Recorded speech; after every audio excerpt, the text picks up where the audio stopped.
fait. Ouais. Donc tu me dis qu'elles ne sont pas censées être 7 mais 12. Elles sont 12 en réalité, mais c'est écrit aussi pour qu'on puisse jouer avec 6, 7, 8.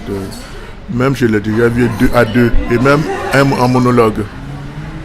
D'accord. Oui, j'ai vu qu'il y avait une mise en scène où elles étaient que 2. Voilà. C'était tout partagé. Ils avaient joué au Jeune Théâtre et après ils l'ont joué en Allemagne, en anglais, enfin en français, en allemand aussi. En Allemagne c'était en français, en allemand, mais c'était les deux mêmes. Donc c'est écrit pour que la forme soit suffisamment souple pour que... Mais le vrai chiffre c'est 12 quand même. D'accord. Et pourquoi tu l'as écrit dans quel contexte? Est-ce que c'était une demande d'écriture? C'est une commande de Théâtre National de Bretagne. Puis voilà, mais finalement ce n'est pas eux qui l'ont créé.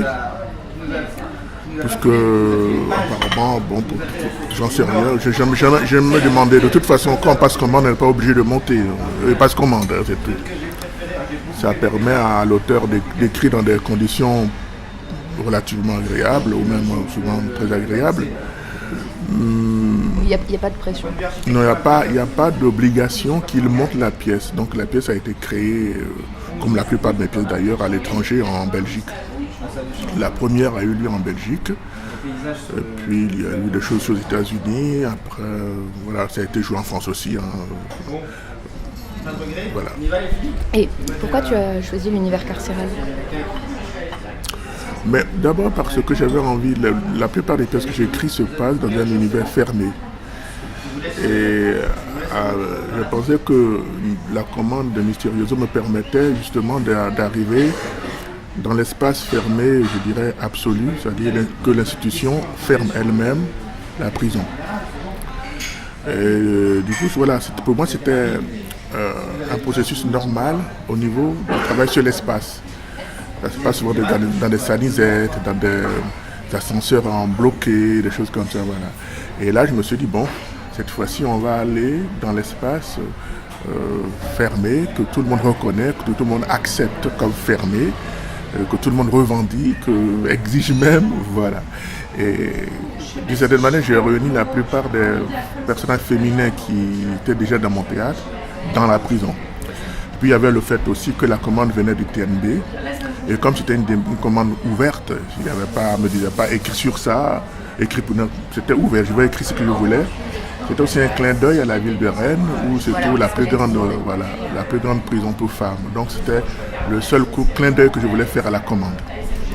Justement, le premier travail que nous on a réalisé, c'était parce que j'ai fait des montages dans les textes, etc. Je les ai mis, certains pas dans l'ordre que tu avais prévu à la base. Bien sûr, c'est fait comme ça, ouais. Et je commence par Visite. Mm-hmm. Et donc le premier travail qu'on a fait tout ensemble, c'était de décortiquer Visite, parce qu'il y a énormément de références historiques et tout ça. Et justement, on est arrivé à Alfred Normand. Oui, c'est bien sûr, qui est l'architecte qui a construit. La prison. Donc j'avais vérifié les dates. On a vraiment fait un travail pas d'archéologie, mais il y a un travail comme ça dans Mysterioso. Il y a un travail d'archéologie. Et c'est pour cela que souvent, c'est pas la scène la plus importante. J'ai vu des mises en scène où on ne joue pas la visite. Parce que les gens peut-être ne comprennent pas ce qui se joue là. Mais c'est essentiel pour poser le lieu. C'est-à-dire on est dans la fiction, mais cette fiction se passe dans un lieu réel qui est chargé historiquement. Excuse-moi. Et Visite est là pour rappeler que, comme les couvents, les prisons aussi sont chargées, quoi. Voilà. Elles sont faites du sang. Voilà, c'est ça. C'est donc créer ce parallèle entre le couvent, qui est un lieu très chargé aussi, et la prison, qui est aussi un lieu chargé, où il y a du vécu, quoi. Il n'y a pas que des gens qu'on enferme, c'est parce qu'on les enferme qu'ils n'y vivent pas dedans, qu'il n'y a pas de vie qui se développe derrière les murs. Même si on pense qu'on s'en est débarrassé, qu'on s'en protège, la vie continue. Bien sûr. Et du coup, ces indices que tu as semés sont aussi présents, j'ai l'impression, chez certains de tes personnages. Est-ce que tu t'es inspiré des personnages réels, de la Louve notamment? Non. Parce qu'il y a eu il y a eu un film, tu sais, qui a été fait sur cette personne réelle. Alors j'ai oublié le nom là tout d'un coup. Ça ne revient plus. Qui tue ses parents, qui tue son père parce qu'il a abusé d'elle, etc. C'était pas du tout une référence Ça, c'est des histoires un peu qui reviennent souvent dans les faits divers, quoi. Ça affleure dans les faits divers. mais c'est pas partie d'une histoire précise en fait. C'est un peu comme la fille qui met son enfant dans le four à micro-ondes. Au moment où je l'écrivais, on ne parlait pas encore des matricides. On n'en parlait pas, c'était encore un déni de la société française, un tabou. Et d'ailleurs, le premier cas qu'il y a eu, qui a été médiatisé, c'est cette femme qui a tué ses enfants en Corée. Et quand on l'a en Corée, oui, c'était des Français qui vivaient en Corée et on a découvert dans leur congélateur des enfants morts.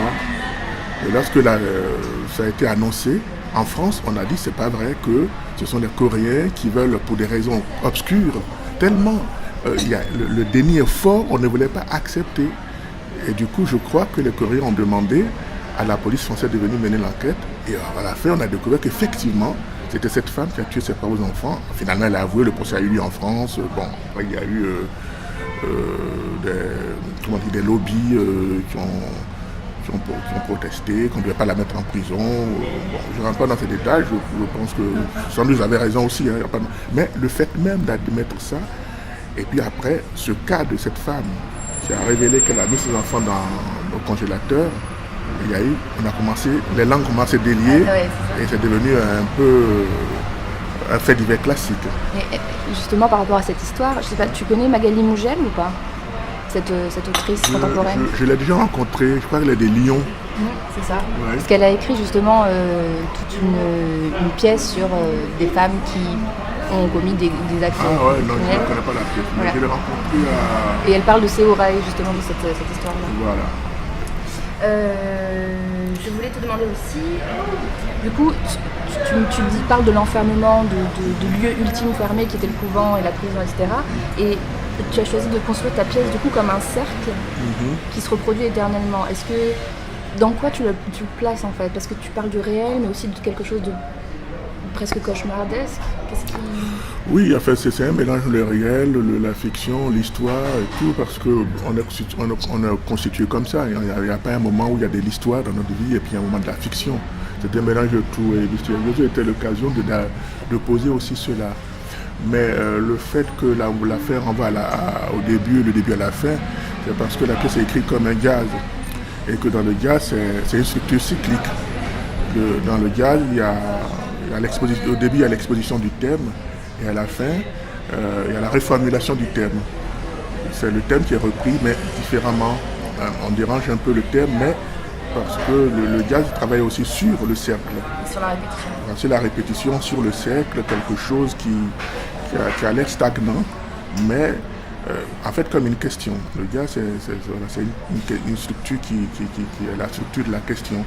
Donc c'est beaucoup plus par rapport au travail sur le jazz que c'est écrit comme ça, parce que c'est avant tout, la pièce peut être perçue comme un concert de jazz, où il y a un orchestre qui constitue toutes les prisonnières, et de temps en temps, comme dans un concert de jazz, il y a un soliste qui se dégage, qui parle, et voilà. Donc c'est construit simplement comme ça. C'est du jazz, le plus basique en fait, mystérieux. Et concernant justement la musique de ta pièce, pourquoi tu as choisi le morceau précis de Monk? Pourquoi ce morceau-là, Mystérieuse? À cause de la répétition, justement? Surtout dans les premières notes, dans les premières mesures. Mystérieuse ne s'inspire que dans les premières mesures, à cause de la répétition, à cause de... C'est un sentiment aussi personnel, hein, c'est pas peut-être que tout le monde... La musique fait planer une espèce de... pas de danger, mais de quelque chose qui peut mal se passer. Tu vois,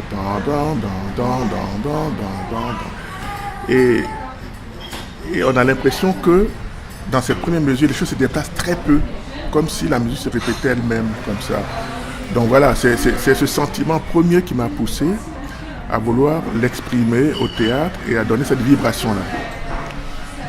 Et puis il y a le fait aussi que Monk lui-même était aussi en prison, enfin pas en prison, une vraie prison, mais c'est la musique qui exprime le mieux la prison dans laquelle Monk vivait, puisqu'il était fou, vraiment fou quoi.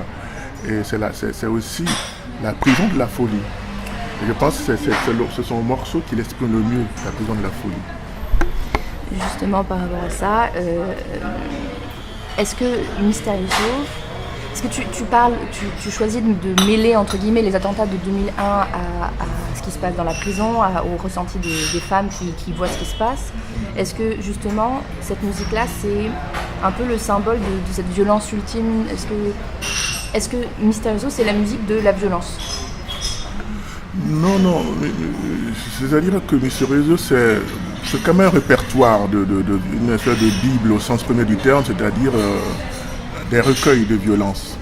Parce que la Bible, avant d'être un livre sacré et tout, c'est d'abord une bibliothèque. Il y a le livre de Job, il y a les évangiles, c'est l'Ancien Jean, donc ce sont des livres qui sont rangés. Et dans Mysterioso, c'est aussi une espèce de bibliothèque, mais sauf que ce sont des types de violences qui sont rangés. Et ce sont souvent les violences refoulées, les violences qu'on a vues. Or, le 11 septembre, alors que tout le monde y a assisté, il y a encore... on n'arrive pas à l'intégrer comme violence réelle. On dirait quelque chose qui ne s'est pas passé. Et pourtant, on sait que c'est passé. C'est-à-dire que la violence est tellement énorme que on la supporte parce que c'est une image de télévision. Ce qui m'intéresse, c'est de voir les personnes qui ont vraiment vécu le 11 septembre, l'attentat en direct. Je suis persuadé que leur perception de la chose n'est pas celle que nous percevons dans le monde, parce que nous percevons une image de télévision qui est déjà de la fiction parce qu'il y a le cadrage. Quand la pièce avait été mise en espace à New York, la fille qui jouait la tueuse, la jeune... Nous on l'appelle la Louve. La quoi? La Louve. La Louve, voilà. A vécu en face des tours jumelles, donc elle a vu en direct les avions rentrer. Elle était avec des amis, des copines à la maison, et elle était à la fenêtre. Il y a le premier avion qui est venu, qui est entré dans l'immeuble, donc tout le reste, ils sont allés pour regarder à la télévision ce qui va se passer. Et au bout d'un moment, elle dit, mais il y a un deuxième avion qui arrive, qui va entrer dans l'autre immeuble. Elle voit l'avion arriver. Et ses copains et copines qui regardent, elle dit, bon, c'est pas possible, on ne voit pas d'avion sur l'écran. C'est ce décalage, ce qui m'intéresse, c'est ce décalage entre la vraie réalité et la réalité que la télévision nous sert. C'est-à-dire parce que la télévision, pour qu'on voit l'image, il faut que la télévision l'ait filmée. Donc ce n'est pas du direct en fait. C'est ça le truc. C'est ça le truc, quoi. Il faut que... Et cette fille, bon, c'est une parenthèse, cette fille qui jouait la Louve, chaque soir, elle pleurait sur scène. Tu me diras, c'est propre au jeu américain, mais elle pleurait parce que elle sait de quoi elle parle. Elle a vu vraiment, elle visualise l'image. Et tous les soirs, elle pleurait à ce moment-là. C'est fou. Ouais. Parce que quand je vais revenir un peu par rapport à ces... Mais pour moi, c'est une violence, parmi tant d'autres, c'est plutôt la violence...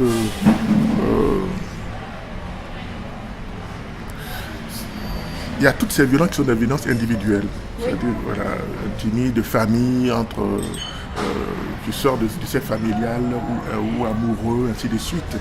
Mais là, c'est la violence biblique qui nous englobe tous à un moment donné. Et ce sont des violences qui ne se répètent pas parce que un deuxième 11 septembre, on n'est pas prêt d'en voir. On va voir autre chose, mais ce ne sera pas le 11 septembre. C'est là que c'est une image biblique parce que c'est l'événement au sens premier du terme. Quelque chose qui ne se reproduira plus. C'est un peu comme quand Moïse dit à la mer rouge, ouvre-toi et l'eau s'ouvre. Je ne dis pas que c'est vrai ou c'est faux. Mais sans doute il y a des gens qui ont assisté ou qui croient avoir assisté. Pour eux, c'est un événement biblique. Ça ne va pas se reproduire. On ne verra pas un Moïse qui vient pour dire à la mer rouge, ouvre-toi pour qu'on passe. On ne verra pas un Moïse qui va au Mont Sinaï pour recevoir les tables de la loi. C'est ça, c'est l'événement biblique. Et pour nous, hommes du millénaire qui vient de s'écouler, le 11 septembre, et en même temps, c'est pas un hasard, si c'est à cheval sur 2 millénaires, cet événement-là. Donc, pour le millénaire qui est passé, c'est le seul vraiment événement biblique, parce que c'est ce qui nous reste dans la tête. Il y a beaucoup d'images, mais c'est l'image qui finit par effacer toutes les autres images, parce que, quelque part, c'est la violence absolue. C'est ce que j'allais te demander. Est-ce que c'est la violence la plus extrême? Mais donc, tu réponds à ma question. Et pourquoi est-ce que tu le lies à l'amour, justement, à nouveau? Alors, oui. Est-ce que c'est parce que tu dis à un moment donné, tu fais parler la Louve en disant, mais pourquoi l'Amérique a-t-elle mérité tant d'amour? Qu'a fait l'Amérique pour mériter d'être l'hostie par lequel... Oui, mais parce que justement, par cet acte, quelque part, alors qu'on rentre dans un nouveau millénaire, c'est très sacrificiel, c'est très africain, c'est qu'on a besoin d'un grand sacrifice pour conjurer le millénaire qui arrive. Et quelque part, c'est l'Amérique qui a été choisie en tant que sacrifice, en tant que hostie, pour conjurer le millénaire dans lequel nous allons entrer. C'est une image, quoi. C'est une métaphore, c'est symbolique. C'est simplement l'Amérique, le symbole de cette hostie qui va nous permettre, on espère, de vivre un millénaire beaucoup plus, en tout cas moins chaotique. Et le fait d'avoir choisi l'Amérique fait de l'Amérique quelque part l'élu. Voilà, c'est une élection. Et en même temps, c'est aussi un acte d'amour. Un acte d'amour, c'est ça qui est le plus compliqué souvent à percevoir, c'est que pour moi, tout est amour. Même la guerre, c'est une forme d'amour. Parce que si on part du principe que, peut-être parce que je ne crois pas complètement en Dieu, mais je crois en la vie. Et la vie, pour moi, c'est l'amour qui permet la vie. Donc, mais dans cette vie, il y a des variations qu'on peut croire, qui peuvent être heureuses ou malheureuses. Mais tout ça participe de la même chose. Et je crois que pour que quelqu'un prenne des avions et vienne tuer, d'autres sans doute c'est de la haine. Mais dans cette espèce de haine extrême, je vois une espèce d'amour. Parce que c'est ce qui fait de l'Amérique, c'est très l'élection de l'Amérique. Le fait même de choisir l'Amérique, cet acte. Elle a été choisie. Elle a été choisie. Elle a été choisie même pas par ceux qui ont tué. Elle a été choisie par le millénaire. Ceux qui ont tué n'ont été que, comment dire ça, des instruments. De quelque chose qui les dépasse. Je ne dis pas que ce sont des gentils boy scouts, hein. Je n'aimerais pas les avoir à ma table, ces gens-là. Mais c'est un peu, voilà, je prends une image, retournez encore à la Bible, aux évangiles.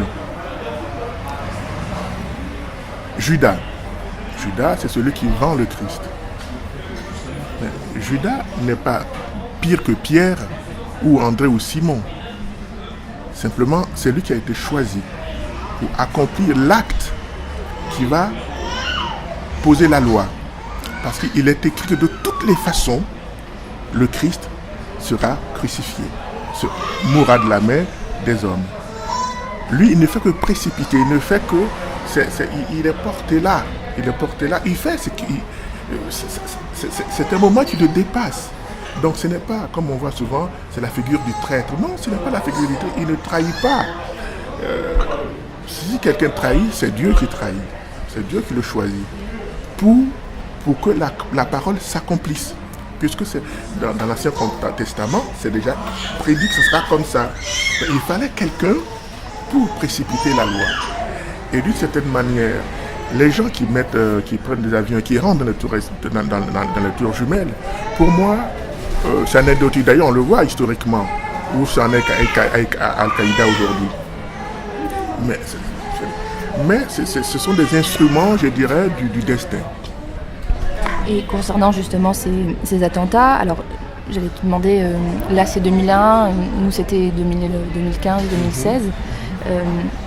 Est-ce que si tu devais réécrire entre guillemets Mysterioso aujourd'hui, est-ce que tu mettrais une terroriste possiblement dedans? Est-ce que la Louve, dans son discours, puisqu'elle dit que des fois rien ne l'émeut de ce monde-là, est-ce qu'il ne faudrait pas une bombe pour tout raser et tout reconstruire derrière?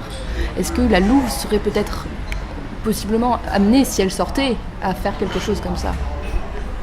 C'est une longue question. Non, c'est pas une longue question. Oui, possiblement, la Louve, elle a potentiellement en elle beaucoup pas de haine, mais de désillusion par rapport à la vie pour être capable d'une telle monstruosité. Ça, c'est évident. C'est un personnage qui est capable d'une telle monstruosité. Et ce n'est pas un hasard si c'est en prison qu'elle formule ça. Bien sûr. Parce que la majorité se radicalise en prison. Voilà, se radicalise en prison parce que déjà, ils ont fait quelque chose sans doute qui n'est pas bien. Je suis là pour juger, pardonner ou condamner. Ils ont fait quelque chose qui, en général, ce n'est pas bien, qui fait qu'ils se retrouvent là. Or, pour commettre l'acte qu'ils ont commis, qu'ils amènent là, c'est que déjà, eux-mêmes n'étaient pas en équilibre avec eux-mêmes. Et la prison n'a pas réussi à les remettre en équilibre. Au contraire, elle semble avoir aggravé ça. Sauf que elle, ce qu'elle dit aussi, c'est que à tout prendre, elle préfère la prison. Parce que le monde qui nous entoure, le monde qui est en dehors de la prison, c'est ça qu'elle découvre. Son expérience de la prison lui démontre que, en fait, c'est le monde dans lequel nous vivons qui est pire que la prison. Et c'est pour cela aussi qu'elle fait tout pour rester. Pour rester parce que parce que je crois que c'est pas parce que je n'en sais rien, c'est pas de la psychologie, mais si on veut en faire de bazar, ce n'est pas parce qu'elle a tellement envie de rester, c'est parce qu'elle n'a pas envie de sortir. Puisque si elle sort, elle sait ce qu'elle peut faire au monde. D'accord. Donc si jamais elle sort, voilà, elle posera une bombe. Voilà. Donc elle préfère rester là-bas, comme ça va. Et d'accord, très bien. Et concernant, alors je crois que j'ai fait un petit peu le tour sur ce sujet. Concernant l'intervenante, c'est une de celles qui a le moins de texte, qui est la plus mystérieuse. Nous, on a choisi de la traiter comme étant une femme jeune, de notre âge, parce que de toute façon, on ne va pas jouer des filles de 40 ans, et étant comme ce que nous, on pourrait faire, tu vois, venir comme des jeunes comédiennes en prison pour changer un peu le monde, essayer de faire évoluer les choses, etc. Et pourquoi tu ne lui as pas donné plus d'importance, mais pourquoi l'entourer comme ça, l'auréoler de mystère? Qu'est-ce que tu... Oui, parce que la pièce est quand même... même si je ne suis pas spécialement croyant ni chrétien, il y a quelque chose de christique, parce que c'est la base de ma culture aussi, dedans. Et ce personnage, c'est un peu... Elle se sacrifie. Voilà, c'est la figure du Christ. C'est-à-dire, le Christ, lorsqu'il vient au monde, il est suffisamment fils de Dieu pour savoir que ça va mal se passer. C'est pas Madame Soleil, mais il est plus que Madame Soleil, en principe. Il transforme le pinard l'eau en pinard, il marche sur l'eau, il fait des trucs insensés, tu vois, il dirait il est lépreux. Donc, il sait que le truc va mal se passer. Et surtout, il est envoyé par son père, qui est quand même le suprême. Lui aussi sait que ça va mal se passer. Et pourtant, il vient dans ce monde-là. Et c'est un peu la figure de... Je crois que c'est un peu la figure de cette intervenante qui sait qu'en allant, ça va très mal se passer. Mais sa vie n'a de sens que si sa vie devient comme la possibilité à d'autres personnes, c'est-à-dire aux gens les plus condamnés de la société, c'est-à-dire les prisonniers, d'avoir une possibilité de rédemption. C'est ça qu'elle fait. D'accord. Et alors c'est peut-être moi qui ai surinterprété, mais dans sa relation avec la louve, alors il y a du désir, de l'amour, quelque chose de passionnel et tout ça. Sur la fin, on a l'impression qu'elle commence enfin à se comprendre et à parler la même langue. Est-ce que tu les as pas construits comme des alter-ego, mais comme il y a une sorte de... peut-être que si l'intervenante... On a l'impression que l'intervenante pourrait finir par un jour peut-être accomplir un acte terrible, que tout n'est... Parce qu'elle rentre avec des a priori, etc. Et quand elle se retrouve dedans, face à la louve qui lui parle de justement des attentats, de détruire le monde, et tout d'un coup elles sont d'accord. Enfin, moi je l'ai entendu comme ça. Est-ce que du coup ça aurait... Je crois que c'est là, peut-être que c'est pas parce que j'ai écrit, je comprends tout mieux, tu vois. Mais je pense elle découvre aussi que cette fille-là, alors qu'il n'y a pas... que dès le début elle a aimé, sans savoir pourquoi d'ailleurs, sans savoir, parce que dès le début elle la met à côté des autres, parce qu'elle lui reproche d'ailleurs. Donc dès le début elle est amoureuse. Donc en tout cas on est d'accord, il y a un coup de foudre. C'est-à-dire dès le début, réciproque. C'est pas conscient chez elle, mais le fait de la mettre à côté, elle est une sorte d'acte manqué, à l'envers, voilà. C'est-à-dire c'est pas un hasard si dans tout ce groupe, dit bon toi tu vas faire le cœur, le reste fait les pom-pom girls. Et c'est qu'elle le prend mal. Donc je pense que dès le départ, elle a élu. Et puis, l'autre le prend mal, mais en même temps, je crois qu'elle découvre aussi, par rapport à cette attention par omission, puisque c'est faire attention à quelqu'un, de le mettre à côté, de le retirer du groupe en disant, bon, vous êtes les mieux, bon, toi tu as... C'est pour cela que je dis, l'amour c'est toujours compliqué. Donc, par omission, elle est lue. Et je crois qu'elle va se retourner sur elle-même aussi pour comprendre que Au fond, cette femme, elle aime. Mais c'est quelque part quelque chose qu'elle n'a jamais expérimenté. Je pense que c'est la première fois qu'elle découvre son identité sexuelle. Et c'est aussi contre ça qu'elle lutte. Elle lutte contre ça, cette chose qu'elle découvre en elle-même, et qu'au fond, qu'elle n'est que ça. Mais la découverte est tellement brutale qu'elle va rejeter un peu la faute sur l'autre, comme c'était l'autre qui avait déclenché un truc qui était indépendant d'elle, quoi. Donc en fait, quand elle ment, quand elle dit qu'elle s'en souvient pas, elle nie. Elle ment complètement. C'est-à-dire qu'elle dit je ne me souviens pas qu'on s'est regardé, si ils se sont regardés. Mais c'est parce que la pièce se passe, en fait, la pièce c'est du temps étiré. Si on voulait écrire la pièce, elle se rencontre dans le couloir, elle se regarde et l'autre la tue. Mais c'est tout le temps qui se passe entre le moment où j'ai posé mon regard sur toi et que j'ai eu envie de te tuer. Ce temps s'est étiré dans la pièce. Tout le temps de la pièce, c'est ça, en fait. Mais ça se passe en une fraction de seconde. Un peu comme pour prendre de manière prosaïque, comme en banlieue, il y a des gens qui disent il m'a regardé et puis je l'ai giflé parce que je n'aime pas qu'on me regarde. Tout aussi bête que ça. Mais là, comme on est au théâtre, que c'est quand même, j'espère que c'est à un autre niveau, c'est du temps étiré et c'est tout ce qui se passe, jusqu'à ce qu'il y ait ce moment fatal. Dès le départ, on sait qu'elle est morte. Elle le dit elle-même. Oui. Elle dit voilà, je vais mourir, elle le sait. Donc c'est une histoire d'amour et violente et fulgurante qui se confond aussi avec le sens du sacrifice. Parce que si elle est déjà venue là, elle savait que toutes les personnes qui sont entrées sont mortes, elles ne sont jamais ressorties. Donc elle est qui pour en ressortir elle. Mais c'est comme la Bible, quand on lit, on sait comment ça finit. C'est comme ça finit. Mais en même temps, ce qui fait que ce n'est pas de la fatalité, c'est aussi parce que nous, en tant qu'êtres humains, moi c'est comme ça que je le vis, je sais que on est pris entre l'évidence de la mort, c'est-à-dire l'évidence que en tant que je vais mourir, et dans le même mouvement, le refus de la mort. C'est-à-dire que en tant qu'être humain, je sais que je vais mourir, mais rien ne me le prouve tant que je suis encore vivant. Voilà. On est pris comme ça. Et cette femme, quelque part, son parcours dit ça. Elle vient, elle se dit, ok, là, je vais mourir. Mais en même temps, pourquoi je vais mourir? Je suis encore vivant. Tant que je ne suis pas mort, je ne suis que le témoin de la mort des autres. Je sais que... Voilà, c'est ce conflit qui n'en est pas un en même temps, mais qui, en tout cas, moi, je le vis comme ça. Je sais que je suis mortel, je ne suis pas mieux que les autres, mais en même temps, je me dis, pourquoi je mourrais? Après tout, pourquoi je mourrais? Et concernant le... Alors, c'était quoi que je vais vous demander? C'était aussi, oui,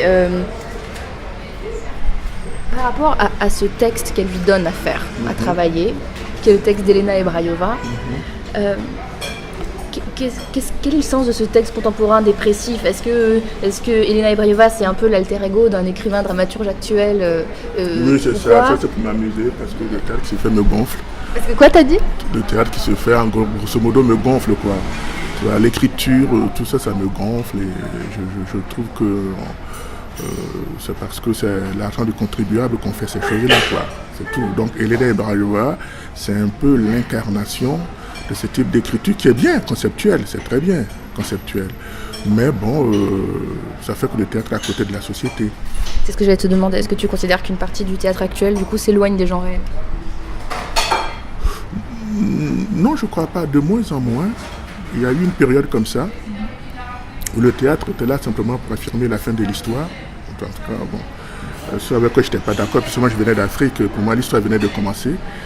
Et j'atterrissais dans un monde où quand tu vas au théâtre, tout ce que la scène affirme, c'est que bon, l'histoire a déjà eu lieu, ce qui reste à explorer, voilà, c'est savoir si Hamlet est un homosexuel atrabilaire, voilà, voilà, ce genre de truc, quoi. Tu vois, ça tourne en gros modo autour de ça. Bon, et puis il y a des gens qui se pâment devant ça. Ok, j'ai dit ok, c'est leur monde, c'est leur culture, mais je ne suis pas obligé moi de l'accepter. Et puis aujourd'hui, on a vu que l'histoire n'est pas finie. On le voit, l'accélération de l'histoire. Enfin bref, il y avait ces questions-là qui, quand je suis arrivé dans les années 80, le théâtre que je voyais, me posait ces questions-là. Et aujourd'hui, je crois qu'un peu moins. Le théâtre essaie de prendre en charge ce qui se passe dans la vie, mais je dirais de manière un peu démagogique.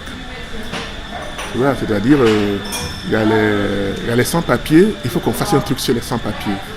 Il y a, je sais pas moi, on fait un truc, n'importe quoi. Dès que quelque chose arrive, il faut que le théâtre s'en saisisse pour faire. Alors, je pense que le théâtre peut en parler, mais de manière moins journalistique, on dirait d'ailleurs on parle de théâtre documentaire maintenant et tout. Je pense que pour moi c'est pas la part du théâtre. Le théâtre, d'abord c'est un poème quoi. C'est un poème, c'est de la fiction, mais qui nous renvoie à ça, qui fait que dans 2000 ans, lorsqu'on lira ce qu'on a écrit aujourd'hui, on comprend de quoi on parle. Mais si on saute sur la chose, parce que ça fait bien de donner l'impression que le théâtre est encore dans la société en traitant ce que le journal télévisé vient du moment, on le fait pour les copains, pour les gens du moment, mais ça ne traverse pas le temps. Alors, si on joue Échille aujourd'hui, ou Euripide, alors même que ces gens ne travaillaient que sur les faits divers de leur époque, c'est ce que nous on prend en croire pour des histoires de Dieu, c'est les faits divers de l'époque. Mais c'est fait de telle sorte qu'avec une certaine distance qui fait que ça devient d'actualité au sens brechtien du terme. C'est-à-dire que c'est là tout le temps, c'est pas d'actualité au sens journalistique. Et ce que la réserve que je ferais par rapport à l'engagement du théâtre aujourd'hui, c'est que pour le moment, c'est des trucs quoi. C'est des trucs. C'est des trucs. Ouais, c'est des trucs. C'est pas moi, il y a 30 qui est élu, on a fait une pièce sur 30. Tu vois, des choses comme ça. Je trouve que grosso modo, c'est un peu ça. Mais bon, c'est une façon aussi peut-être de prendre pied dans la réalité. Mais je ne pense pas que ce soit. C'est pas la place du théâtre. D'accord. Dans un monde où les sources d'information sont tellement multiples que plus que jamais le théâtre va jouer sur la fiction et sur la poésie. Le poème et la fiction. Donc il doit justement injecter de l'espoir. Oui, de l'espoir, mais de toute façon. Du rêve, de ce que tu dis en fait. Oui, c'est-à-dire que c'est pas, quand on dit rêve, on a l'impression qu'il faut que ça soit joli, ça soit bien. Non, c'est-à-dire qu'il faut que le théâtre nous construise des marges à la réalité, au réel, c'est-à-dire à l'actualité. C'est-à-dire comment parler, par exemple, j'en sais rien, on appelle les immigrés qui viennent de Syrie, d'Afrique et tout comme ça, cette vague-là, comment en parler, mais en parlant de telle sorte que ça pose une marge à notre vie. Parce que l'art, le théâtre, tel que je le conçois, c'est créer de la marge à la vie. Parce que c'est dans la marge qu'on peut renouveler quelque chose. C'est dans la marge qu'on peut... Et c'est moi qui sonne. C'est dans la marge qu'on peut encore créer de l'inédit. Voilà pourquoi sauter directement sur l'actualité, pour moi, c'est justement effacer la marge.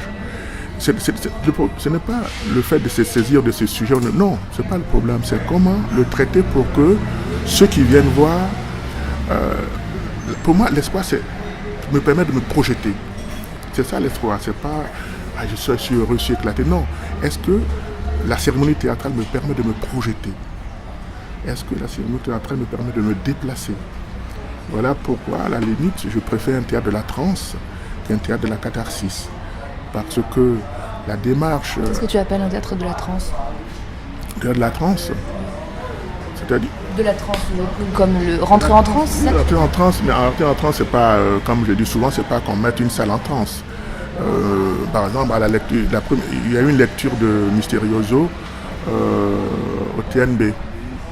Parce qu'ils ont quand même fait une lecture avant. C'est chouette. Voilà. Et c'était Serge Stranwell qui avait assuré cette lecture avec des comédiennes, je crois, de l'école de TNB. Et pendant la lecture, et c'était une simple lecture, pendant la lecture, l'une des comédiennes s'est évanouie. Au moment où elle disait un texte, elle s'est évanouie. Donc on l'a ranimée, on l'a remise sur scène. Et au bout d'un moment, c'est une spectatrice qui s'est évanouie. C'est-à-dire que ce que j'appelle la transe, c'est ça. C'est-à-dire que le théâtre doit être capable de nous emmener quelque part où,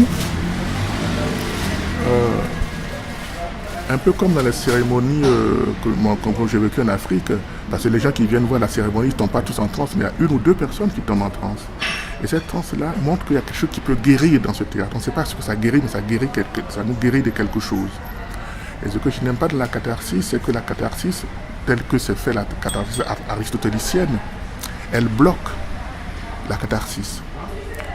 Parce que comme on est là pour épurer nos pulsions les plus mauvaises, on doit être bon à la fin, on doit être sympa et tout bon. Dans le processus même où on évacue les passions, on évacue aussi d'autres choses, ce qui permettrait la catharsis. On évacue notamment des sentiments qui pourraient être ceux de la louve, c'est-à-dire quelque chose qui fait que je pose une bombe, quelque chose qui fait que j'ouvre quelque chose d'autre au sens, c'est-à-dire je provoque une catastrophe au sens où l'entend Hannah Arendt. Une catastrophe, c'est pas forcément mauvais, c'est un moment qui permet d'ouvrir quelque chose d'autre. Voilà. Donc, et pour moi, l'enjeu, c'est comment faire du théâtre dans le dos de la catharsis. Parce que tout le théâtre que nous faisons aujourd'hui, c'est pour cela que la violence fait rigoler les gens, puisque les gens, il y a des théâtres violents, mais les gens, ils savent bien que ce n'est pas ça, ce n'est pas la violence. C'est comment, alors même que je viens au théâtre, et je sais que c'est de la violence, au moment où ça intervient, je me dis non, là on m'amène quelque part que je n'ai pas encore, ou que j'ai refusé toujours d'explorer en moi-même. C'est comment mettre de la violence ou de la joie sur le plateau, mais là on parle de violence, qui pousse le spectateur à aller très loin en lui-même, quitte à ce que cela provoque de l'évanouissement. Et voilà, c'est ce que je ne retrouve pas dans le théâtre dit violent, parce que c'est une violence, c'est souvent très narcissique, héritée de la performance aussi, qui est quand même une violence narcissique. Je ne parle pas de cette violence narcissique-là, c'est quelque chose de beaucoup plus sourd, et dont on a besoin quand on va au théâtre. Les autres arts produisent d'autres choses, mais le théâtre est l'espace où, quand il dit violence, ça peut être de la joie. La joie est violente. Une farce, ça peut être violent. Ça dépend de comment ça se déploie. Parce que quand on dit violence, on pense sur la tragédie. Non, pour moi, une comédie écrite d'une certaine manière, ça peut être violent. D'accord.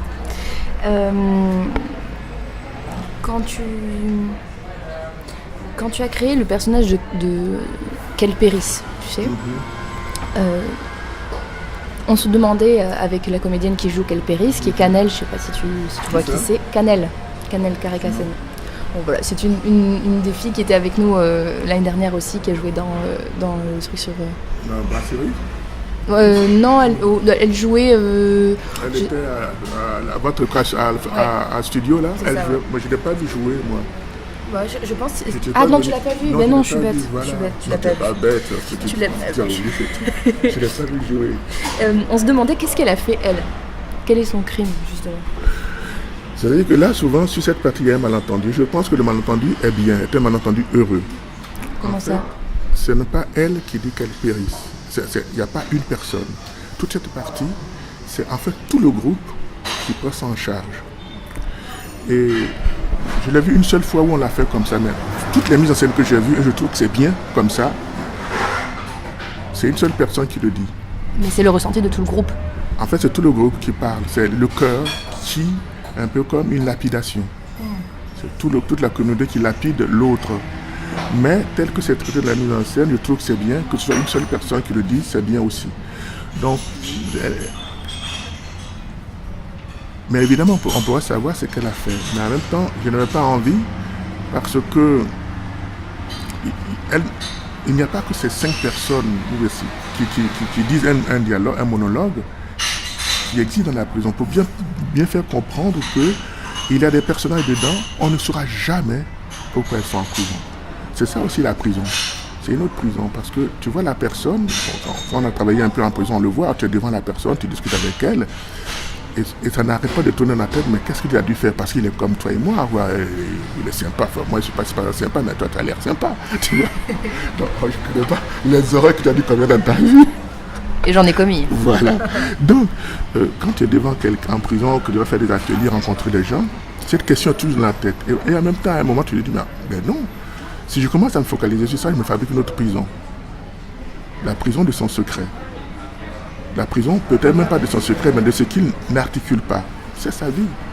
Il faut accepter que des pans de la vie, des pans des autres nous échappent. C'est pour cela que je n'ai pas créé de manière systématique une histoire à chacun des personnages. Je vais donner des exemples, mais pas systématiquement. Et dans un orchestre de jazz, lorsque c'est un big band, c'est pas tout le monde qui prend un chorus. La personne qui est là, au fond, peut-être qu'il ne tape que sur le triangle, mais ça contribue à l'ensemble. c'est aussi cette humilité qu'on doit accepter lorsque on joue dans Mysterioso ou qu'on joue dans un orchestre. On n'est pas celui qu'on met forcément en avance, mais si on ne met pas en avance, si je ne suis pas là, tout ça n'est pas possible. Et c'est la prisonnière qui dit qu'elle a toujours un marteau sur elle. Oui. Et je ne l'ai pas tellement traité parce qu'on a fait beaucoup de coupes dessus. Est-ce que ça a une importance capitale dans ton texte et qu'est-ce que c'est est-ce que c'est symbolique de quelque chose? C'est juste l'arme qui circule? Oui, c'est-à-dire que c'est un univers très, très surveillé quand même, mais ça montre aussi, je dirais, la force de l'humain. Si on a décidé à faire entrer un couteau ou un marteau, on peut. C'est tout. C'est-à-dire qu'elle parle de son marteau, mais peut-être il y a une qui a un poignard, il y a une qui a un pistolet, voilà. Tu vois, on peut faire entrer les choses toujours que il n'y a pas de prison absolue pour l'être humain en fait.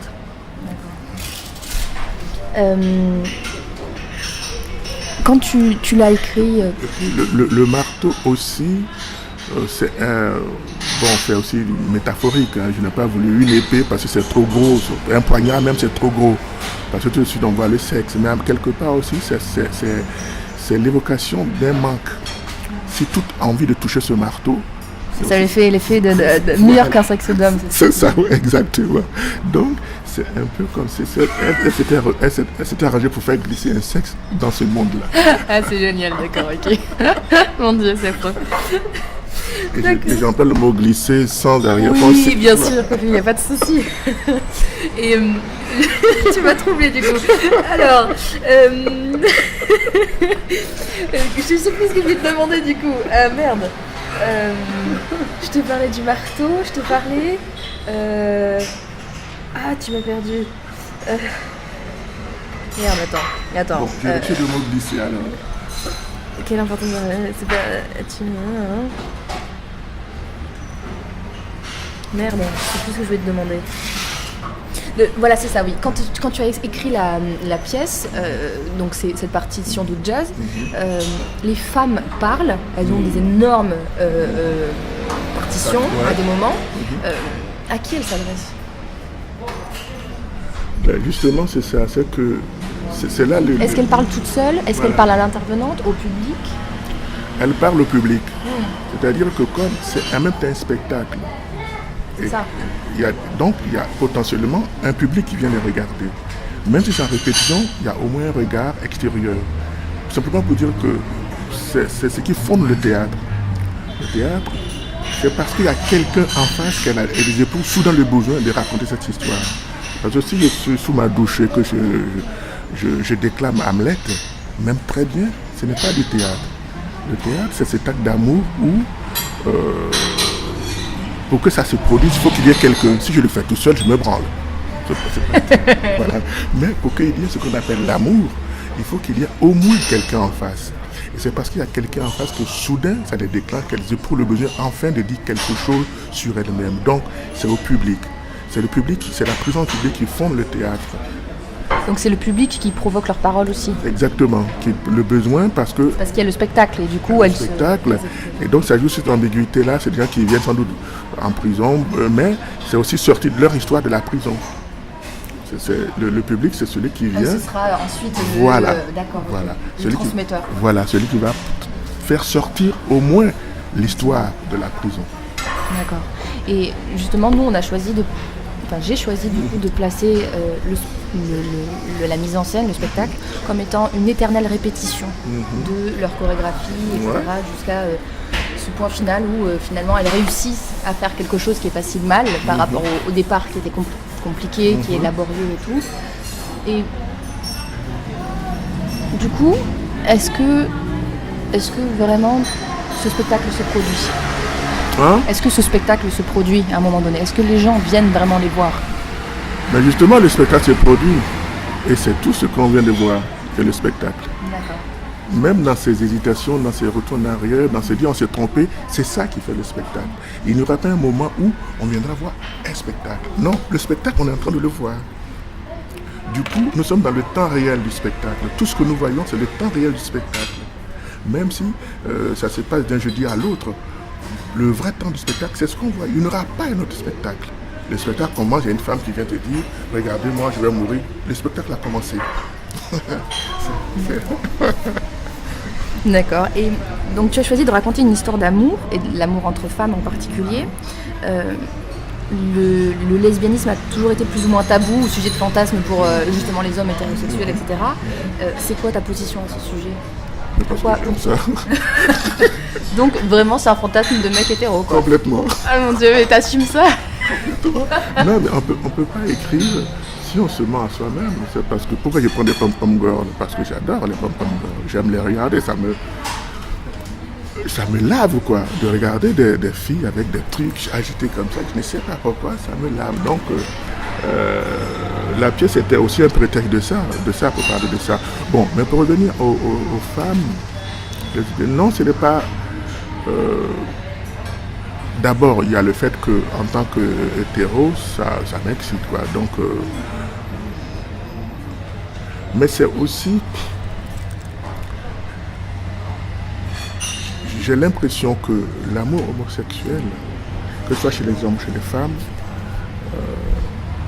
moi, en tant qu'hétéro, même si je le comprends intellectuellement, quelque part, c'est une fermeture. Non, intellectuellement, je saisis. C'est mon corps qui ne saisit pas. Voilà, ma tête comprend bien, mais mon corps ne comprend pas parce que j'ai l'impression que c'est le même. Donc, c'est une fermeture. Ce qui est une autre prison à l'intérieur de la prison. Et en même temps, ces femmes n'ont pas d'autre choix puisque elles ne sont qu'entre femmes. Donc, c'est aussi... C'est quoi? Est-ce que c'est la prison qui les oblige à ça? Ou alors, bon, moi je pense qu'elles le sont vraiment, mais la prison le révèle. Parce que là, on est face à face, il n'y a pas d'échappatoire, ça se révèle. Mais pour moi, quelque part, à l'intérieur de la prison, c'est une autre forme de prison. Là, c'est mon corps qui parle intellectuellement, c'est une identité sexuelle comme une autre. Mais je voulais créer une autre prison. C'est-à-dire que l'amour, pour moi, c'est le 11 septembre déjà qui viennent foutre le bordel. C'est ça. C'est-à-dire que c'est comment j'accepte de me frotter à l'altérité de l'autre et les risques qu'implique son altérité. Et dans l'amour homosexuel, j'ai l'impression que c'est cet affrontement qui est évité. Je sais qu'avec une femme, c'est l'absolu. Pour moi, c'est ce qui est absolument différent de moi. Et c'est ça qui m'intéresse, c'est absolument différent de moi. Et c'est cette absolue différence que je ne vois pas dans l'amour homosexuel, que je comprends, mais que pour moi je vois comme une fermeture. Voilà, je vois comme une fermeture. D'accord. Et encore une fois, parce qu'on a bien fait le tour quand on était avec Patrick de toutes tes pièces, etc. On a bien fait le tour. Tu fais référence à la violence conjugale, au viol, à la conception violente du sexe, donc avec les jeux de domination au sein du couple, que ce soit entre la louve et l'intervenante, ou parce que ça se retourne, c'est pas toujours. Voilà. On sait pas qui. Et pourquoi cette récurrence justement? Peut-être parce que d'abord je travaille sur les femmes aussi en général et que c'est ce qui me meut, c'est ce que je dis, ce que je ne sais pas, c'est ce que je ne sais pas, une femme je ne sais pas. Je mourrais sans savoir ce que c'est. C'est un peu comme la relation, le rapport entre la vie et la mort quelque part. Là je reviens à la Bible. Nous, comment dire ça?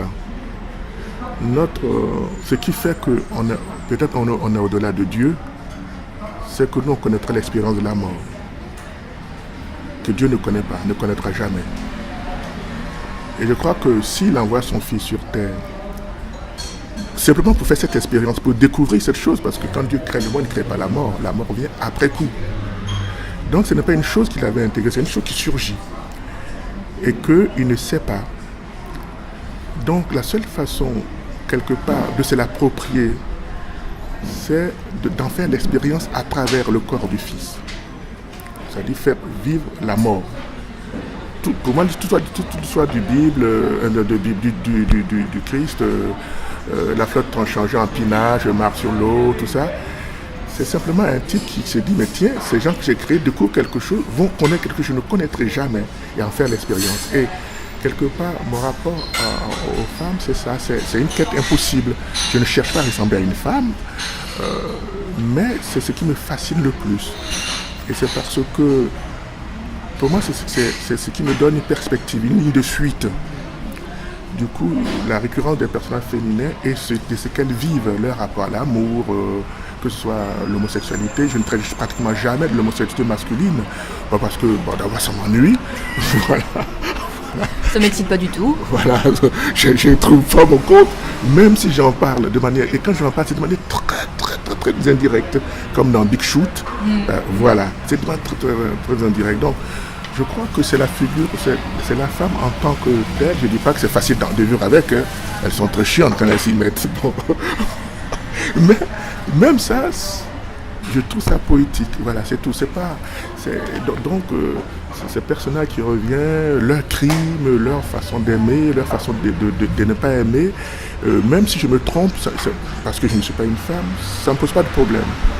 Et est-ce que tu considères que, du coup, comme l'intervenante qui rentre dans ce milieu-là, que le théâtre, l'art, de façon générale, ça peut être un acte de résilience Ah oui, complètement. Ah oui, moi je crois que c'est une force, c'est pour cela que je continue à en écrire, parce que je suis persuadé que c'est possible. Je prends un exemple un peu... Tu veux me parler des recluses peut-être ? Voilà, des recluses. Les recluses, ça a été écrit, et ça a été joué, et, créé à Bujumbura. Et les personnes qui ont joué étaient des vraies femmes qui ont été violées. Et quand c'est joué en Afrique, en tout cas sur les scènes africaines, et au Rwanda et au Burundi où on a vécu ça, les gens qui sortent se disent oui, quelque chose en moi s'est remis en place. À commencer par ces femmes qui ont joué la pièce. C'est pourquoi ? Parce que ce sont des choses ce qui m'intéresse, c'est ce dont on ne parle pas, on ne veut pas parler. Et en Afrique, on ne peut pas parler de ça, alors qu'on sait que ces femmes sont violées tout le temps. N'importe quel prétexte de guerre, c'est que se sont violées.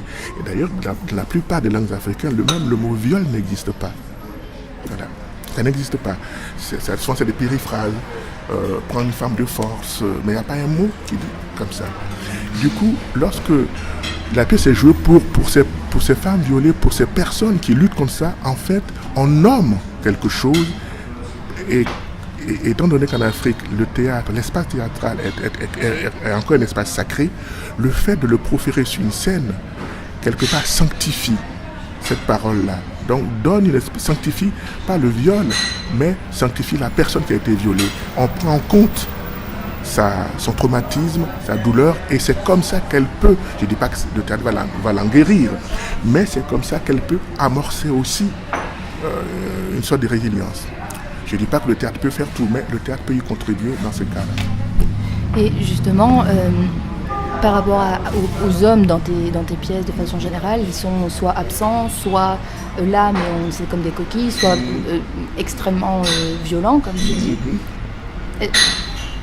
Pourquoi tu penses justement qu'une partie des hommes porte cette violence-là envers souvent les femmes ou les enfants ou ce genre de choses? Oui, mais c'est-à-dire Dans Mysterioso, en tout cas, c'est le cas. Oui, mais dans beaucoup de pièces, effectivement, c'est comme ça. Peut-être parce que je n'en sais rien, parce que là, j'ai fait une psychanalyse sauvage, auto-psychanalyse, donc je suppose que...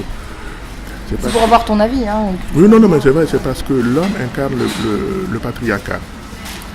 Et dans la société dans laquelle nous vivons, pour le moment, la dramaturgie de cette société lui revient. Il y a des luttes des femmes, il y a des avancées, mais globalement, la dramaturgie de la société lui revient. Et du coup, si on fait une extension, ce n'est pas simplement une question homme-femme, c'est une question entre dominé et dominant.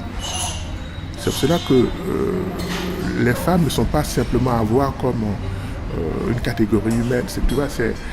On peut lire l'histoire des Noirs à travers ce qui arrive aux femmes, et je pense que pour mieux comprendre ce qui arrive en fait, je parle toujours des Noirs. Du coup, est-ce qu'on est légitime, nous, blanches, à monter ça ou pas? Ah si, c'est surtout n'importe. Moi, je ne vois pas les gens en termes de blanc ou de noir, surtout dans le monde artistique.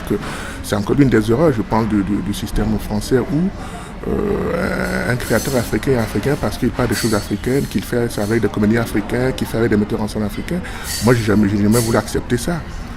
Bon, je ne suis pas complètement dans le système, même si j'y suis aussi, il n'y a pas de problème. Mais je sais qu'il y a une scission. Lorsque l'on va chercher un créateur noir, on veut bien que ce qu'il fait soit identifié africain, d'autant plus que la pièce est montée par des Africains, c'est joué par des Africains. Non, moi, c'est un peu néocolonialiste. Ah oui, c'est à l'envers. On croit qu'on leur fait du bien, mais au contraire, on les exclut de quelque chose. Donc non, moi au contraire, c'est ça qui m'intéresse dans le travail, cette rencontre avec les autres. Parce que c'est écrit pas pour les autres, mais c'est écrit par rapport aux autres. Donc que des blanches ou des jaunes ou des chauds montent, au contraire, je suis demandeur de ça. Non, il n'y a pas de problème. C'est pas une question tout le monde est légitime, tout le monde devait être légitime. C'est en France qu'on se pose ces questions-là encore, parce que nous n'avons pas encore résolu notre rapport à l'histoire coloniale, surtout dans le théâtre français. Bon, j'ai la chance d'être joué à l'étranger, plutôt beaucoup, mais quand quelqu'un monte une de mes pièces en Australie ou en Turquie, il ne se dit pas, oui, mais est-ce qu'il est vraiment africain? Pourquoi ce n'est pas écrit comme un Africain? La seule question qui se pose, c'est est-ce que cette pièce-là offre un espace de partage avec la communauté qui m'entoure? C'est tout. Or, en France, on en a encore dit, oui, mais est-ce qu'on verra quand même que c'est vraiment un Africain, tu vois? Est-ce que, pourquoi le metteur en scène n'est pas noir comme lui, tu vois? Moi, ça me gave, mais les gens vivent de ça. Ils pensent qu'avec ces discours, ils font du bien aux Africains. Et puis, bon, il y a des gens cyniquement qui acceptent le discours. Mais sur la longueur, ça fait plus de mal aux Noirs que ça montre toujours qu'ils sont à part dans le monde. Ils sont à part dans le monde.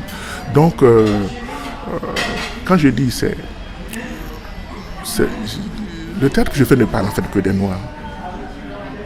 Mais il y a une espèce de pudeur qui fait que je préfère utiliser les femmes parce que la condition des femmes c'est la condition qui est la plus proche de la condition noire. C'est-à-dire si on comprend ce qui arrive aux femmes, on comprend ce qui arrive aux Noirs. Puisque c'est essentiellement une question de corps. Ce n'est pas comme dans d'autres formes d'exclusion qui ne sont pas ni moins ni plus graves, qui sont des exclusions aussi absolues, mais qui sont de nature différente. Si on prend l'antisémitisme, les gens se réfugient derrière, oui, mais les Juifs, ils ont tué Dieu, ils ont tué notre Dieu, ils ont tout l'argent du monde. C'est que c'est faux. Mais ils se réfugient derrière des choses qui ne sont pas de l'ordre du corps. C'est-à-dire des choses qu'on peut, entre guillemets, qu'ils croient pouvoir raisonner. Tu vois, mais en ce qui concerne les Noirs et les femmes, c'est l'apparaître même de l'autre qui pose problème. C'est comment l'autre est structuré et la pression que ce corps-là pose sur moi qui fait que je renvoie une espèce de violence. C'est une question de corps. On n'en veut pas aux Noirs parce qu'ils sont les plus riches au monde, ils ne sont pas intelligents, d'ailleurs on les trouve bêtes, donc pourquoi on va leur en vouloir? Non. Il y a quelque chose dans l'apparaître même du corps noir et qui fait que on ne peut rien contre ça. Et c'est comme, je ne veux pas demander aux femmes, n'ayez pas de seins, n'ayez pas de cheveux comme ça, je ne peux pas. C'est pour ça que je dis qu'il faut rapprocher les deux questions. Et comme par hasard, chaque fois que l'attitude qu'on a vis-à-vis des Noirs et des femmes, c'est toujours limiter le corps. C'est toujours, tout le problème, c'est toujours limiter le corps, il n'y a rien d'autre. C'est dans la pratique africaine, l'excision, des choses comme ça. Chez les Chinois, rendre les pieds des petites filles plus petites. Tout ce qui est dirigé contre les femmes, ce n'est pas parce que ce n'est pas une culture différente, les femmes. C'est les mêmes, c'est la même culture. Donc, on leur en veut pas pour leur culture, pour leur religion, c'est la même religion. Elles vont à l'église comme les autres, à la mosquée comme les autres, à la synagogue comme les autres, c'est les mêmes choses. Mais il y a quelque chose qui fait qu'il y a une différence fondamentale qui crée une pression. C'est-à-dire, et idem pour les Noirs. C'est pour cela que je rapproche toutes les choses. Évidemment, je parle des femmes et des Noirs, mais derrière les femmes, il faut voir aussi la condition noire. D'accord. Et justement, quand j'ai commencé à écrire un peu pour monter Mystérioso et tout ça, je trouve aussi extrêmement intéressant de voir des femmes qui étaient actrices de cette violence-là et plus simplement les victimes. C'est-à-dire qu'en réaction à tout ce qu'elles ont vécu, subi pendant des années, il y a une explosion, comme tu dis. Oui, parce que dans mon travail, c'est tout un processus. Les pièces se divisent en trois étapes. Les premières femmes, comme Bintou, et d'autres personnages, sont ce que j'appelle les femmes couchées. C'est-à-dire ce sont des femmes qui subissent le patriarcat. Et puis après, il y a une certaine catégorie de femmes dont la pièce Mysterioso, où cette fois-ci les femmes ne disent plus « Oh, on est des pauvres victimes et tout ». Non, elles vont retourner la violence. Moi, je les appelle les femmes à genoux. Et puis, voilà. Et puis la troisième partie, avec des pièces comme Neymar, ou... tu mets Neymar dedans aussi? Oui, parce que Neymar, il y a deux figures. Il y a la figure il y a celui de Neymar. Parce que Neymar, elle se couche jusqu'à ce qu'elle découvre ce qu'on fait d'elle à travers sa patronne. Et c'est là qu'elle elle réagit. Et puis il y a la mélancolie des barbares, par exemple. Il y a même l'odeur des arbres. Toutes ces pièces sont des femmes debout. Donc c'est le processus. Et Mysterioso, c'est des femmes qui commencent à s'affirmer, quitte à être aussi violents que les hommes. La violence n'est pas l'apanage des hommes. Si vous voulez qu'on soit violent, ben on va y aller. C'est tout. Ça, tu les sors du schéma classique qui sont soit elles sont des bonnes mères, là elles finissent par tuer leurs enfants, voilà. Soit elles sont des bonnes épouses, elles finissent par tuer leur mari, ou des bonnes filles, elles finissent par tuer leur père. Leur mère, là c'est sa mère qu'elle tue. Oui, voilà, ouais. Mais c'est presque comme si elle le tuait. Exactement, elle tue son père, oui c'est ça.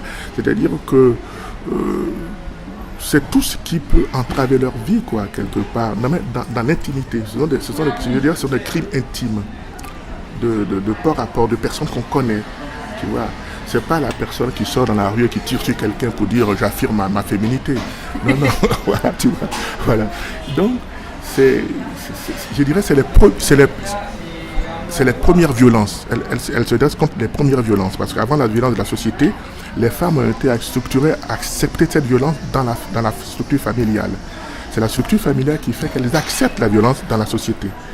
Elles sont dressées déjà. Et c'est contre ce dressage que les personnages de Mysterioso se lèvent, se dressent, j'ose dire, quitte à ce qu'elles se retrouvent en prison. Et du coup, la musique qu'elles entendent, c'est presque comme la fille qui joue cette musique, elle n'existe pas. Enfin, elle n'existe pas. C'est comme si la musique venait de leur cœur, on est d'accord. C'est elles qui produisent cette musique-là. C'est leur communauté qui produit la musique. D'accord. Oui, parce qu'elles sont chacune un des instruments de cet ensemble-là. Donc elles ont chacune une vision différente de la musique. Voilà.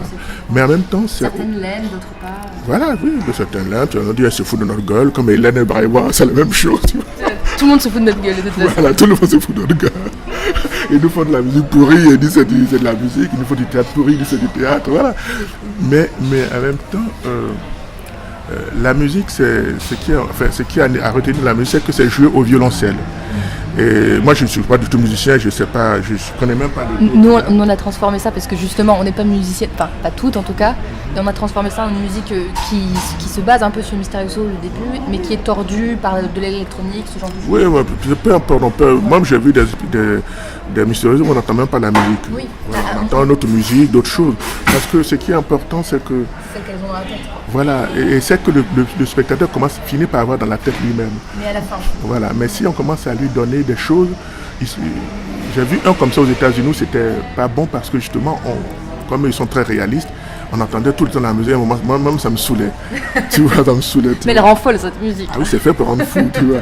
Mais ça me saoulait. Et justement, je ne voulais, dans l'absolu, j'ai vu des choses où on entend la musique et ça fonctionne. Mais dans l'absolu, on n'a pas à entendre. Le fait d'en parler fait que le spectateur se fabrique une musique. Même s'il n'a jamais entendu Monk, n'a jamais entendu Mysterioso, il finit par se fabriquer une musique. Mais quelle est cette musique qu'on entend? Et c'est la musique qu'elles produisent tout ensemble, dans leur façon de prendre la parole, ainsi de suite. C'est ça qui est la musique. Et en ce qui concerne... Et aussi, le fait que c'est le violoncelle, c'est que, là je reviens au terme lui-même, c'est pratiquement impossible à jouer au violoncelle. Voilà. J'ai vu des vidéos où c'était affreux. Voilà. Et quelque part, c'est aussi le travail qui reste à faire à cette femme qui vient, à ces femmes, c'est comment se reconstruire. C'est aussi difficile que ça. C'est presque impossible, mais elles y vont. Voilà.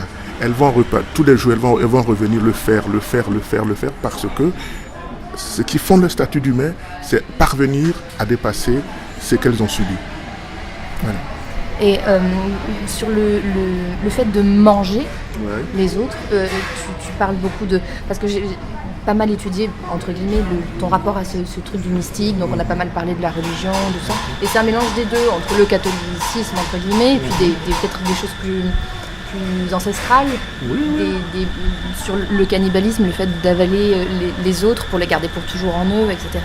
Donc est-ce que finalement ce crime passionnel de faim, Oui. c'est une manière de rester ensemble pour toujours? Oui, mais parce que je crois que ces femmes ne font pas, elles mentent, elles font disparaître. L'autre se fait disparaître des corps. Est-ce qu'elles mangent tout le temps toutes les intervenantes? C'est ça la question. On ne sait pas. Je suppose qu'elles en ont toutes mangé. Voilà, parce que la meilleure façon de faire disparaître un corps, c'est de l'intégrer en soi. C'est l'intégrer en soi. Mais maintenant, c'est le parallèle avec le 11 septembre. C'est un parallèle. C'est que ces femmes-là, elles sont là pour faire disparaître des corps. Le problème, c'est que notre rapport à la mort, c'est un corps. Et le 11 septembre amplifie ce qu'elles font. C'est-à-dire que c'est le moment où la tombe, le moment devient la tombe. Le moment de la mort devient la tombe, donc on assiste à une espèce de vaporisation des corps. Et c'est une espèce de réflexion sur notre rapport à la mort aujourd'hui. C'est que, surtout en Occident, parce que moi, en Afrique, c'est pas comme ça. Même aujourd'hui, la mort, on n'affronte pas la mort, on affronte le corps. On le veille, on le veille. Alors dans la société, ce qui m'a frappé, c'est que le premier enterrement auquel j'ai assisté, on est allé à la morgue, on a pris le corps, et on est allé au cimetière l'enterrer. C'était la première fois que je voyais ça. Donc il y a un problème, un rapport à la mort en Occident qui fait qu'au moment où on fait disparaître le corps, on croit qu'on a fait disparaître la mort. D'où la promptitude à se débarrasser très vite du corps. Pourquoi on me dit, bon, on ne va pas. Et chez ces femmes, chez ces jeunes femmes, il y a ça aussi.